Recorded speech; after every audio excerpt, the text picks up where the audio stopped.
The next one I wanted to talk about is communication. And you'd think it was so easy, we do it all the time, but you can see us from today, communication can be very difficult. And with stroke patients, even worse. So the objective of this session is to look at the areas that are affecting communication in the brain, know the main types of aphasia, the understanding of the impact of aphasia, the practical things you can do to support a patient, so simple techniques you can teach the family. Aphasia is a medical term, and it actually means total loss of speech. So A is for absence of, dysphasia is difficulty with. So anything that's dys is difficulty with, A is absence of. However, in most of the general people talking, you use aphasia as a common to describe both. So to communicate, we need to hear what's been said, understand, interpret what's been said, think about what you want to say in reply, find the right words, form the mouth, lips and tongue into the correct position to say the words, and finally, able to put a plan together. And that's what Sujatha was talking about, dyspraxia. Plan and action that's needed. So you look at the brain and you think, okay, we all know the Broca's area and we all know the Wernicke's area.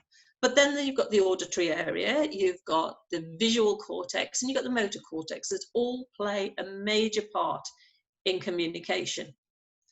So you've got the parental, and as Sujatha went on and said, the perceptual, the spatial awareness comes from this area. Understanding language comes from the Wernicke. The occipital lobe is for the vision. Temporal lobe is memories, face recognition, you know, generating emotions, and the language, different, older language, newer language, if you like. Frontal lobe, planning, organization, emotions and behavior control, personality and problem solving, social skills. So when you're talking to people, you know it's not polite to shout, you know it's not polite to write in red ink, you know, it's those techniques that you have to learn over time that comes it, and that's where it is. And Broca's area is the expression. The Broca's area was named after a French doctor. It's been known a long time, but they used to have to do that when they cut the brain open and find out which areas they were in. It's located in the front part of the left hemisphere. It turns your ideas and thoughts into actual words. So you think about it, you know, we look at things and we go, oh yeah, the sky is blue. You can see it's blue, but then your brain has to turn that into the actual words. So it comes out as the sky is blue. It also passes the information onto your motor cortex, which controls your mouth. So it helps movement in your mouth. The Wernicke's area was discovered by Carl Wernicke, needless to say. It's mainly involved in the understanding and the processing of speech and written language. And it's located in the temporal lobe. And that's also where the sound region is there. And there is a band of nerves that connect the two areas together that help form clear speech and the understanding of the language. Motor cortex, located in the frontal lobe.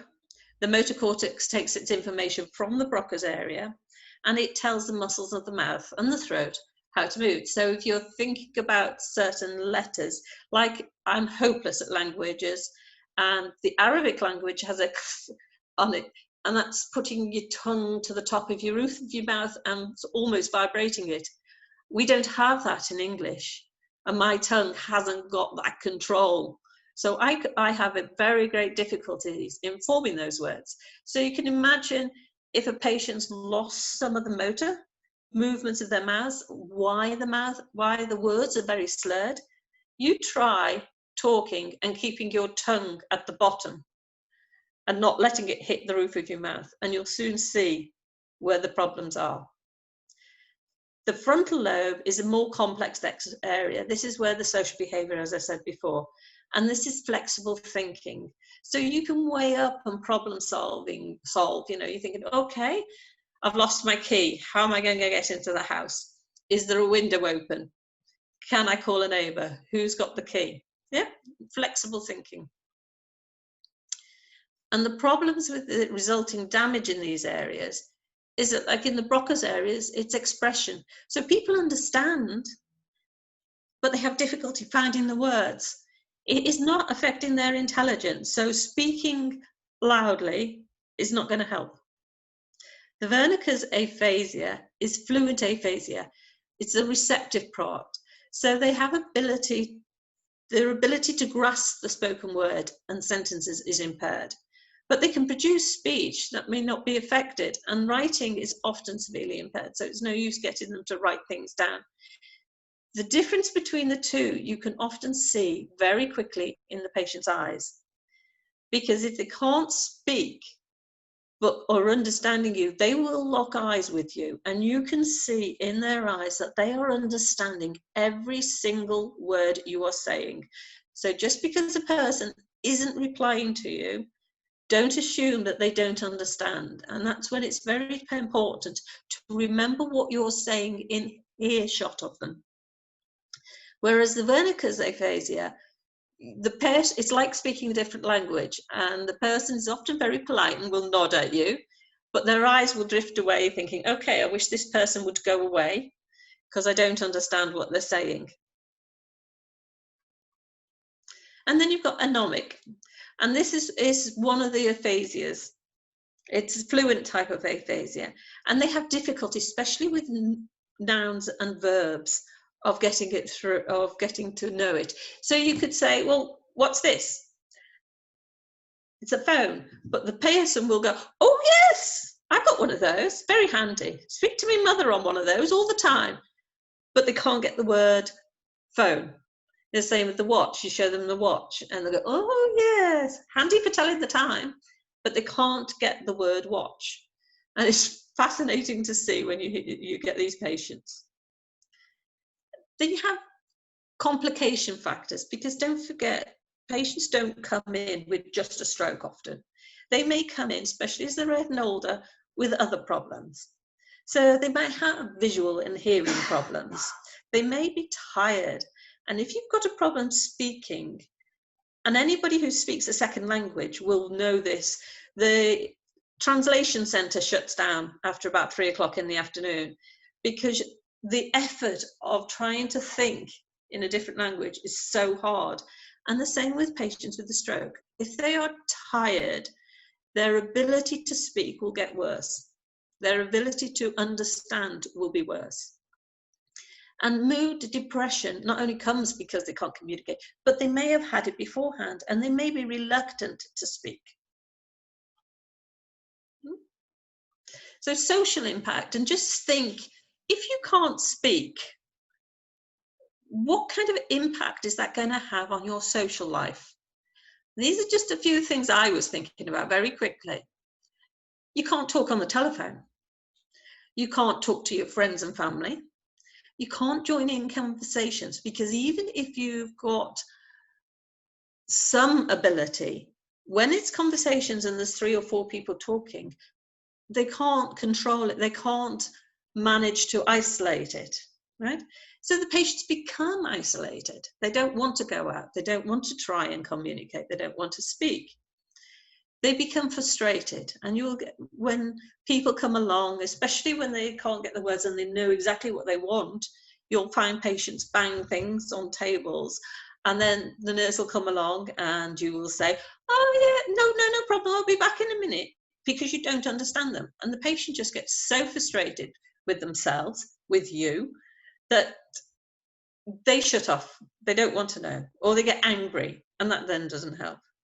Continence issues. You think as a nurse, the patient's not able to say, I want to go to the toilet.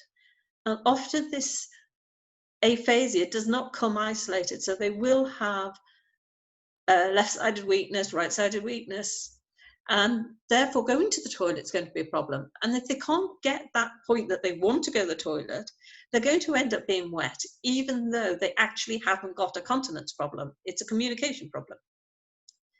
They will end up isolating and sitting in a corner.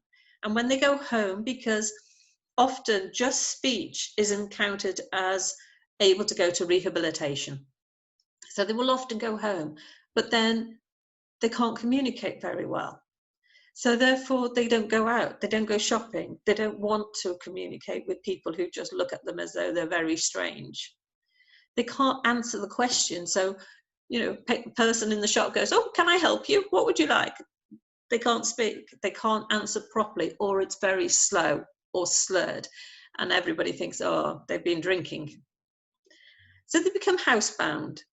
And what's even worse is they can't actually call for help. So if there was a fire, how are they going to get help? So these are the things you have to think about when you're thinking about discharging these people. Are they a safe discharge? How can you manage them? So ways to help, and you can think about it, the things that you do, and can think about small things. Use time, allow time. Don't interrupt them. Let them just go at their own pace and sit there encouraging and try not to finish their sentences. Make eye contact. Let them know you are listening to them, and don't pretend to understand when you don't. Distract limitations. If you've got a radio on and you've got a television on and you've got other people talking, it is very, very hard to concentrate on what's being said. And simple language, one thing at a time. So you go into a room automatically and you say to the patient, "Hello, how are you? My name's Paula. Would you like a cup of tea?" And the patient's lost, because that's not one thing. That is three things at least. So it's hello, wait for a response. My name is Paula. Usually they will say, "Oh, call me whatever," or "Hello, thank you," you know. "How are you?" That's another response. "Do you want a drink or a cup of tea?" That's a question, another response. So actually, in that quick sentence, you're actually asking 4 different things. So break them down. And it, as I keep saying, it does not affect their cognitive ability. It does not affect their intelligence. So don't speak baby language to them. It's a normal voice, maybe a little slower to let them get through, but don't speak baby language. And use body language. So, "Do you want a cup of tea? You know, how are you? Good?" Use the facial expressions. You know, people respond, babies respond, they don't understand what a word you're saying, but if you smile and giggle at them, you can say anything you want, but because your facial expression is smiling, it's reassuring, it's happy. You go in stone-faced to these people, they don't know whether you're angry at them, they don't know what's expected. You go in smiling and welcoming, then they're reassured that okay, everything's okay. Use drawings and pictures, charts, whenever you can. Write it down, or draw pictures, toilet, anything. Try using a mobile phone. It's amazing because it's learnt later on in life. Often people can still text using their thumb where they can't actually write. And that's sort of quite a new event that we've found out when you've tried on some of the patients. You can do this. And always follow the speech and language therapist recommendation. Same as you would with physios and you're getting them out of bed. The speech and language therapists are the experts in this field.